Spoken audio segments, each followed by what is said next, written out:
Okay, another fascinating episode of the Ortho Show podcast. We're going north of the border to where they make amazing rock stars, and some of them are orthopedic surgeons too. And we're bringing on Femi Ayeni. Femi is just a fascinating man. He was born in Nigeria. His father was a general surgeon. His entire family are doctors, but he is so passionate about his career, about education. He's risen to the president of the Canadian Orthopedic Association. He's the current editor-in-chief of the East Coast Journal as well. And when you listen to him, he's just so passionate about sharing and communicating and bringing this big world of ours into a smaller place and really taking all of these things and helping to educate other doctors. I was absolutely fascinated by this story. I'm so thrilled to be able to share it. I know you're going to love this episode. Dr. Sigman, hashtag follow the fro.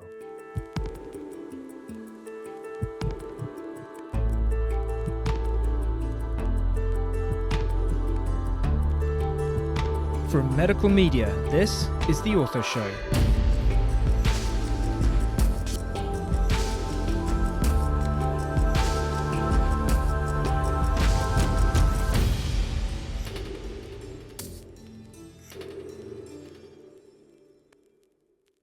Hello world, Dr. Scott Sigman, your favorite opioid-sparing orthopedic surgeon here for another episode of the Ortho Show podcast, where everyone knows we bring the best of the best in orthopedics, and today is no exception. We are thrilled. We are going north of the border to Canada, where we have Dr. Femi Ayeni, who's an orthopedic surgeon.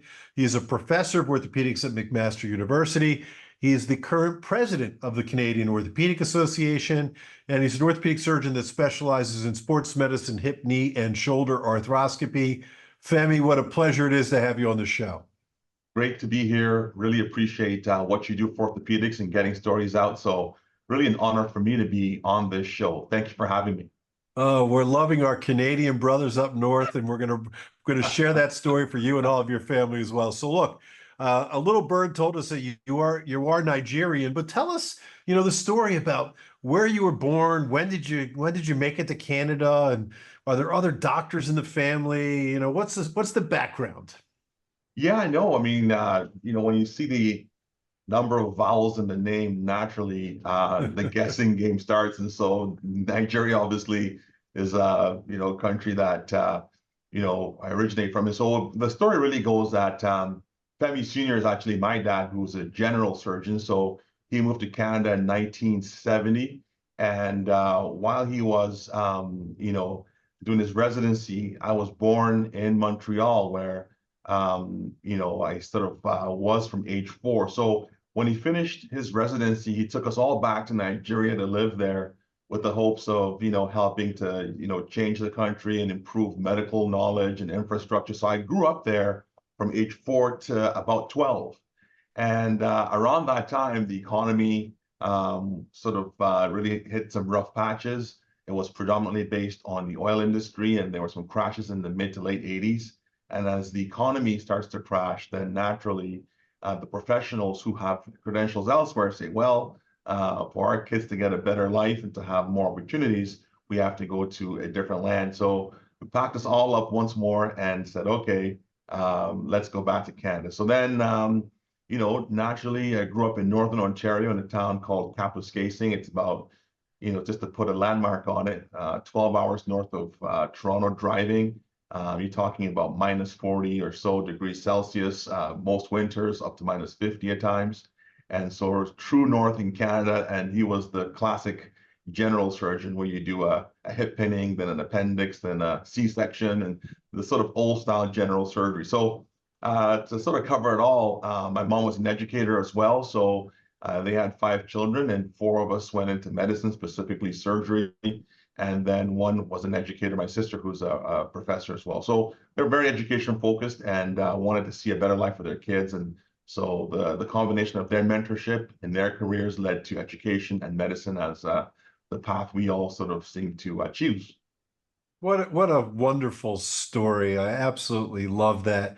I'm sure a little different weather in northern Canada than Nigeria from the age of 4 to 12, right? That must have been a little bit of a culture shock for you. Yeah, no, it was one day we were like plus 35 kicking a soccer ball, and then a month later we were in an ice hockey rink, and it was certainly much colder. Oh, I've loved. Did And you as play cold hockey? as Did you play hockey, by the way? I did. I did up until we used to call it Pee Wee levels. And what happened was, I was sort of slow on my turns, and the coach says, "Well, you know what? You may not have a tremendous future because your turns are pretty wide and you're pretty slow." So he just gave me the straight goods and said, "Think about something else." Well, it's good news for your parents because it's not easy being a hockey parent, man. You are in the rink early. It's long days, lots of travel back and forth. Trust me, I'm a hockey dad, so I know it all very well. But no, I love that story, and I also just really love the story that all of your siblings were also so influenced by your parents as well, that they followed in footsteps, either the one that was an educator, but also through medicine. What are your siblings? What type of specialty are they? Yeah, so I have three siblings that are in plastic surgery and myself being orthopedics, but within plastics, one is a hand surgeon, and then two are more into, one is in breast reconstruction, a lot of post-oncology work, and another brother of mine is sort of following those footsteps. And my sister, who educates us in the sphere of economics and whatnot. So sort of a bit of a diverse interest group. All very accomplished. That's absolutely fantastic. So you were destined for medical school then. I mean, it seems like, but when was it decided? Obviously, University of Western Ontario for college, Yeah. and then you stuck it out to Ottawa for med school. But were you just like, I'm going to med school and that's what I'm doing, or? Actually, quite the opposite. Hmm. But when I was growing up, I, typically would have the Femi Senior, Femi Junior conversation, and around the age of 17, 18, I sort of felt like, you know what, I'm going to be my own man. I'm going to change the game. I'm kind of tired of being, compared to my dad, and I had to do something completely different. So around that time frame, in the 90s, Indiana Jones was the superhero of the day, and he was a wonderful archaeologist and did cool things and went out there. So I was really, as an undergrad, majoring in archaeology within anthropology. So that was my goal and target the entire time. So I really wanted. Congratulations. You were the only Ortho Show alumni that's ever majored in archaeology. That's for sure. No, but keep going. This is great. Keep No, going. that's great. No, I'm glad to be a first in something, you know what? But yeah, naturally, I was there, and I was my second year, and then I was thinking of graduate school. A lot of great U.S. schools, I think UC Berkeley, Chicago had really great graduate programs. So I went to my professor, who was a big leader in the department, and I said, "Hey, listen, I'd like to follow your footsteps and be in the world of archaeology." He looked at me and he paused for a second, sighed for a few more seconds, and said, "You know what, Femi? Let me tell you something." I said, "Yeah." He said, "Canada is a very cold country." I said, "Yeah, I know that." It's like, "And I like you a lot." I said, "Yeah, I like you too." He said, "Well, if you truly want to be an archaeologist in Canada, you're going to be able to do this work only a few months of the year because of the climate. And if you really want to pursue it, you have to consider leaving the country and moving to a warm climate, where you have to get those practical skills for most of the year. So you're looking at South America, maybe Africa." And at that point, at the age of 20, I was thinking, why would I really want to move to, separate myself from my family, my friends, and leave for months at a time and not really. So that was the first kind of value question for me, was what did I value the most? And so as I was having that conversation, it was sort of deflating, because I thought, here's a mentor who's somebody who would really help me get to his level. And he's telling me potentially think about this very, very carefully, not what I expected. That time I sort of sat back and thought, okay, what could I do now? So as I was leaving his room, he said, "You know what? You seem to do a really great job with bones and structures and looking and digging. Can you study bones in the living? And you think about that, for instance, and maybe there's something else you can pursue." And that was a switch that went off in my head to say, well, wait a minute. I may not have wanted to be like Femi Senior initially and wanted to carve my own path, but something is now pushing me to study this bone structural field, but maybe there's a medical way to do it. So then I have to pivot back and start to really take all those prerequisites and do the MCAT and all those steps that we all had to take to enter the profession. So it really was almost like a 180 circling back to sort of pivot to medicine and start all over again. But the initial thought was not to do that. And I'm glad I had that open and honest conversation from a true mentor who, really wanted to steer me in the direction that, I was probably best destined to pursue. And then from Western to Ottawa, and then, luckily to make master, where I met up with some other mentors. I absolutely love that story. I mean, the bones of the dead to the bones of the living. I mean, you can't make it up. No, what people think, they can't believe it. And yeah, it certainly was quite the journey. Oh, I love it. I love it. So, all right. All right. So you're deciding it's going to be orthopedics. You go through that arduous process of, of taking the time to get into medical school. Obviously, you do great. You get into medical school, and then your dream is to then start working on bones. Orthopedics it is. And then where did the sports medicine bug come from?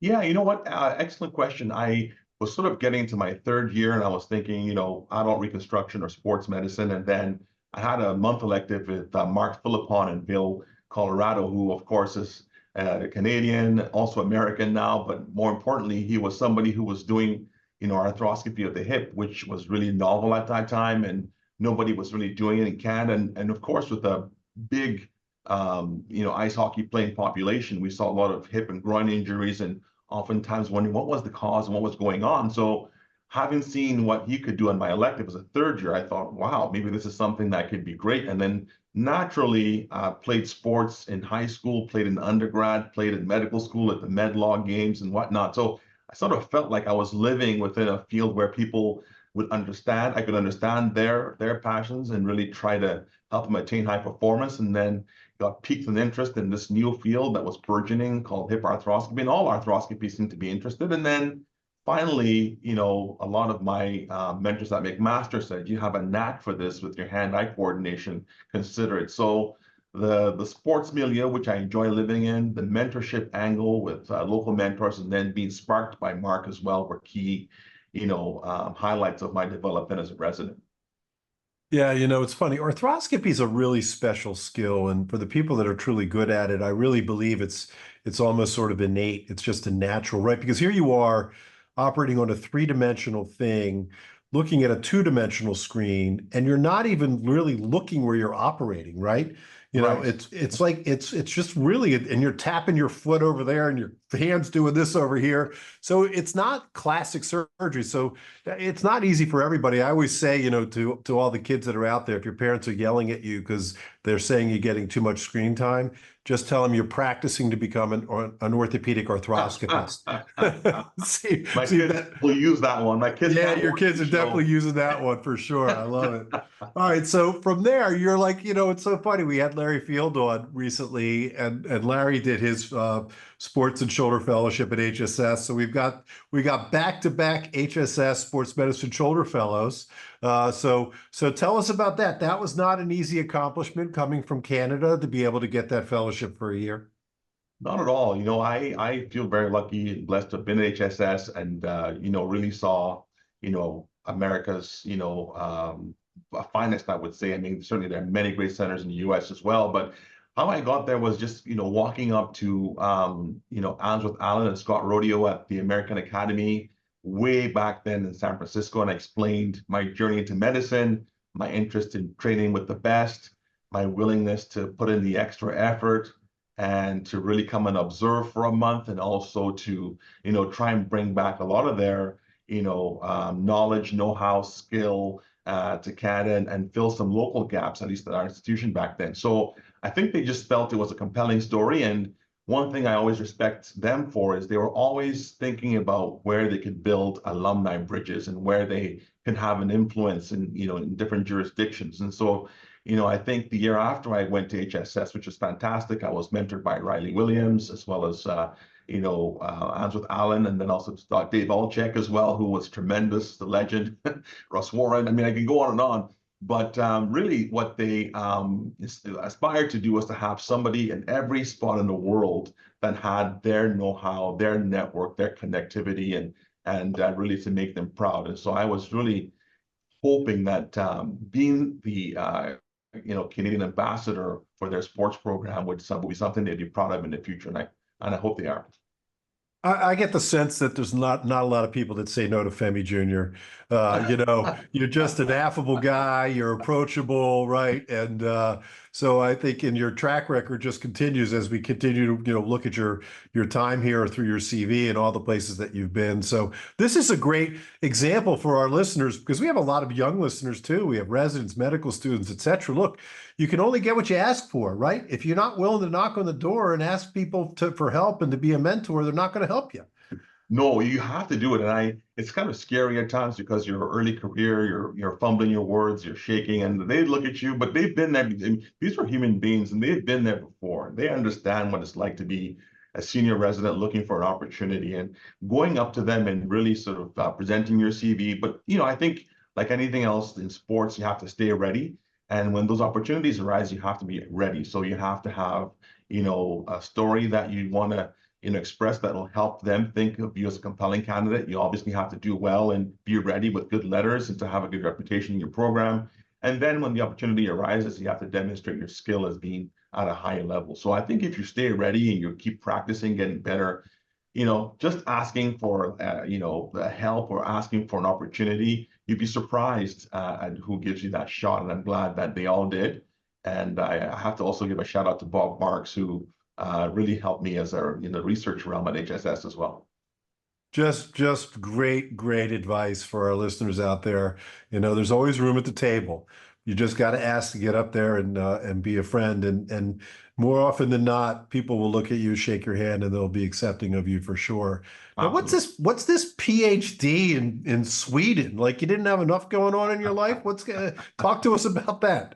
So, so the journey continues. So, you've heard about the undergrad to medical school to residency and then to HSS and back. And so I was doing research and I was, really working and trying to build this Canadian research brand and networking locally. And I went to the ISACOS meeting in Toronto and I ran into this Joan Carlson who said, yeah, I see you submit to the Journal of KSSTA and I see that, you seem to write some good papers, but I think that what would help you really grow is having an international perspective to your research. And I thought about it for a second. And obviously for me as a kid, being in 2 different continents and living, going to different places, I thought, what, he might just be right in that, getting feedback that's not, North American and, having others look at your work critically and giving you, what people may consider to be criticisms, but actually as advice would be helpful.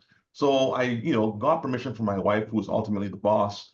And she said, okay, you can spend some time in Sweden when you travel back and forth. So around, 2015, we started working on that PhD.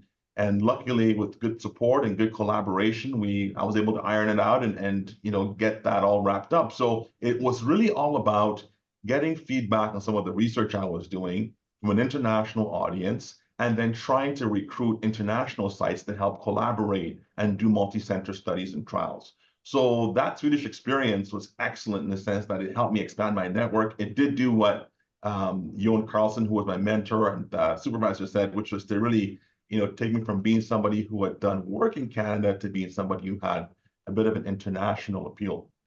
Yeah, no, I mean, this is wonderful because I think this is not by accident. You were working towards you're an accomplished orthopedic surgeon, but yet you want to be able to be in the international community. And this is a way in which you could be recognized, and you have worldwide recognition at this point within the world of sports medicine because of the time and energy that you put into that. So there's a few more things I definitely want to talk about. Now, listen, Canada is known for a bunch of things. All right, Yeah. let's face it, but really, they're really known for rock stars. Okay, we've got Celine Dion, we got Drake, a personal favorite of mine is the Beatles. Nice. Justin Bieber. But then there's like orthopedic rock stars too. We've got like George Athwal, we've got Ivan Wong, we got Danny Goyle, we got Laurie Heemstra. You mentioned Mark Philippon. I mean, What's going on up there, man? You guys are cranking out some really good people. Yeah, you know what the secret sauce I think is just that in Canada, number one, we have a standardized program that makes at the end of your completion, or if you complete your residency, you have an exam that is a Canadian exam. So it really forces everybody in orthopedics to be at a certain level. And I know there are different exams in the States, step one, step two, or board one, board two. But in Canada, you have to pass this 5th year exam, and it really involves an oral exam where they have standardized cases, sometimes examining a patient, and then a written exam, and you have to pass both components to really make it through. So I think that is sort of the first thing, is that we have to sort of have this common standard that gives you the fundamentals of being a reasonable surgeon who thinks thoughtfully. I think because we're also in a resource-constrained environment, you really have to make the dollars count and also support your work with a lot of evidence. So a lot of the people you've mentioned have been, influential researchers, because in order to justify what you're doing, you have to show data, whether it's biomechanical, clinical research, basic science, innovations like what Ivan would do, or Danny Gold, putting the evidence behind how to learn more efficiently. So I think the combination of really having the standards that are level, but then importantly, having to really make sure to get that technology into your hospital or into your institution, you have to have the research backing. It really kind of, encourages you to get out there and produce, publish, ask, thoughtful questions, and then hopefully provide thoughtful answers. So that then, elevates the game for everybody. Fantastic. Fantastic music. Fantastic orthopedic surgeons. I guess you guys are pretty good at beer too, pretty good at hockey. There's a few other things, but literally those are the things that get me excited. So you're sounding very Canadian to me. You know the deal. Canada. I got you, brother. No, I think that's fantastic. So listen, we're also brothers in opioid sparing surgery, and that's a passion for you as well. Where did that come from? You know what? Excellent. I mean, I followed you along and have a lot of respect for the work you're doing, first of all. So congratulations on that. It's very impactful and very inspiring. Along yourself, after seeing, my practice change over the years, and just seeing the impact of the opioid epidemic in multiple communities, and we're also impacted in Canada, maybe recognize or ask myself, well, why do I prescribe the way I do? And it was really because I saw, other surgeons prescribe this certain way, and that's all I did, without any formal or thoughtful questions as to, well, is there anything else that could be helpful? So that really triggered, as we started getting these reports in the news and seeing the local communities and hearing younger and younger children getting access to this reservoir, meant that if they're not fully utilized, leak into the community. Ask ourselves, well, how can we reduce the consumption of these medications, and do we truly need them after arthroscopic or sports medicine surgery? And that led us to do the no pain trial, and we've had other investigations locally to look at, can we treat people non-surgically using multimodal approaches? And the answer, thankfully, is yes. In that after surgery, certainly there is, a subset of people who may need opioids for a limited amount of time with limited prescriptions, but a substantial majority of patients can have opioid-sparing surgery, whether it's using, conventional anti-inflammatories, different devices, cryotherapy, other things that are in the emerging space, like the work you're doing. So I think that really that was something that I found was not just a good paper, but also translating the knowledge can have significant impact, so that others could see it and say, you know what, it's not just to be buried in a journal, it's something we can learn from. And by presenting it and really socializing those concepts, I think we're moving that needle to sort of move away from that era of opioid prescriptions. Yeah, no, man, we grew up in an era, and you trained here in the States, and I know that, it's a uniquely sort of American, but also a North American phenomenon. Those opioids cross the border pretty easily as to our brothers and sisters north. So really, congratulations to you for recognizing that and being a leader in spiriting this research as well. So fantastic. So a few more things. I mean, when I think of the Canadian, I'm a team doctor for UMass Lowell Division I hockey program. So we got a lot of your big hockey players that come down and play for us every year. And Nice. unfortunately, there's a lot of times I have to be the one to do the surgery because of the Canadian system and the queues that are set up as far as the national health system is concerned. So give some commentary on that. You live in that environment. You know, it has to be a struggle for you sometimes when you're trying to care for patients and do things in a timely and efficient manner, but yet that's the system in which you live. So it is something that you have to deal with on a daily basis. Absolutely. It's a big challenge. And I think most countries with these national type systems, and wearing my Canadian Orthopedic Association hat, trying to advocate for patients to get improved access. But, it's one of those things where we are in a resource constrained environment where in order to get funding for orthopedic procedures, that means it's got to come from somewhere else. And then, that is also an important field that requires it. So we really are just trying to carve out these fixed amount of dollars to care for a population that is growing, a population that is increasingly wanting to have opioid-sparing surgery, increasingly wanting to get back to activities that help them, with their quality of life, including mental health, because they're now active. And that is an unsolved problem. And I think what we're now looking at, from a perspective of trying to lead ourselves post-pandemic is, what works in the century for the next generation of patients. But as far as, is it difficult and challenging at times? Absolutely. I think the beauty of it is everybody has access, which is wonderful, but then the timeliness of that access is now the big challenge. And how we deliver care, I think, will have to change. And many things that typically you come to the hospital for, the US is way ahead with ambulatory centers, for example. We now have to look at how do we incorporate that in the Canadian system, and how do we bring in physician extenders where you don't have to potentially see a doctor first for everything and call a physician's office for everything, perhaps having, a funding and buckets of funding for, physician assistants and other allied healthcare providers that really help fill in these gaps would be helpful. But I don't really think it'll be one solution. It'll be multiple inputs to try and make the system function better. But whenever you have these universal systems, the access is, amazing, but then the challenge is the timeliness. And the NHS is going through that in the UK. And we're really looking at how can we help advocate for the patients and tell our story, because certainly it's easy to call it elective surgery and that sort of thing, but really it's actually life-changing surgery that is improving function and improving lives. So that story and that struggle still continues. We're trying to advocate for more funding, but I think it's just a matter of reimagining how we do things in Canada and borrowing the best from our neighbors in the South in America, United States specifically, to say, hey, there's some innovations here which America will always seem to lead in, and how can we get some of the innovations there, but funded publicly so we can enhance our system? And that's where a lot of the efficient delivery models are very, very useful. Yeah, I can't think of a better ambassador and advocate for the Canadian Orthopedic Association with you as their current president. I think that these are really important changes. You've straddled both sides of the equation when it comes to the border for Canada and North America. You have traveled around the world and have international connections with countries around the world as well, and their types of healthcare and the systems that they have as well. So I think that the Canadian Orthopedic Association is in good hands. Appreciate you. Thanks for that. And it's just the early days, but looking forward to really trying to move the needle for our patients and recognizing that, it's the fiscal bucket is somewhat limited, but we can do better by delivering with more efficient models.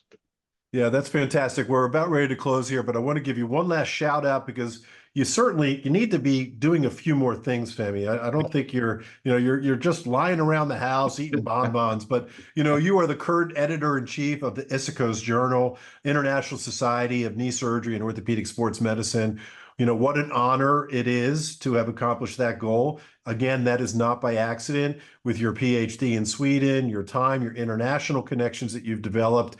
So give us a shout out to ISICOS and what they're doing at this point and where you see they're going. Well, I'm just so honored to have that. And thanks for mentioning that. And I think what we wanted to do at the ISICOS Journal really was to really become that global journal in sports medicine, because naturally, the high income countries with excellent technologies and brilliant people, including yourself, have the high level content that gets published and accepted typically. So when I joined that group, and the editorial group was to say, okay, can we have a program that we pick every year 10 individuals from low to middle and non-English speaking countries and really help coach them up so that they get that experience in publishing high-level content through mentorship and then publishing in the Instacoast Journal. And once the leadership of that organization also felt that was important, then I felt there was a match, and I was, selected. And that's really the mission, is to say, hey, when you open up a journal, we'd like to see people who have experiences from, India, from Nigeria, from Brazil, from Colombia, and have them all contribute so it becomes a global representative sports medicine journal. And it really shows that despite being in difficult circumstances, some of these very smart individuals and surgeons have something to offer. And with the right input, support, and infrastructure and guidance, they can actually produce high-level content that gets cited over years and years. So I think the opportunity to make it an inclusively global journal that really drives sports medicine across the billions of individuals who play sports every day and get injuries and whatnot was the real drive for me to take on the role and to try and contribute, some years of development to that. So that's the biggest project, and we look forward to keeping that going. And that's the mission, is to make sure that when we open up that journal, you have excellent science, but excellent science from everybody all over the world. How good is that? Wow, man. I am a Femi fan, man. I'm president of the Femi fan club. Listen, I want to thank your archaeology professor for moving you from dead bones to living bones, because we would really be missing it if we didn't have you around in orthopedics. I appreciate you, Scott. No, you're doing great work. And I really wanted to commend you, because I think what you're doing, besides all the excellent patient care and really having a social media presence and, helping us tell these stories, is you're sort of also showing the millions of people across the world what you can do as an orthopedic surgeon. So you can have impact in so many ways, and then you can also be an entrepreneur. You can also be somebody who invites others from different parts of the world to contribute to, the knowledge and the art of orthopedics. So it really is commendable to have somebody leading and really showcasing. And I know you contribute academically as well. And so you really are doing, as a work that I admire, and I'm really honored to have been an invited guest to your program, and I hope you keep this going. Oh, you are so very kind. And my mother, Judy, I hopefully is smiling right now, listening. I'm sure she is. Now, listen, Femi Ayeni, I just want to take a last minute here just to say thank you for all of your incredible contributions to orthopedics and sports medicine.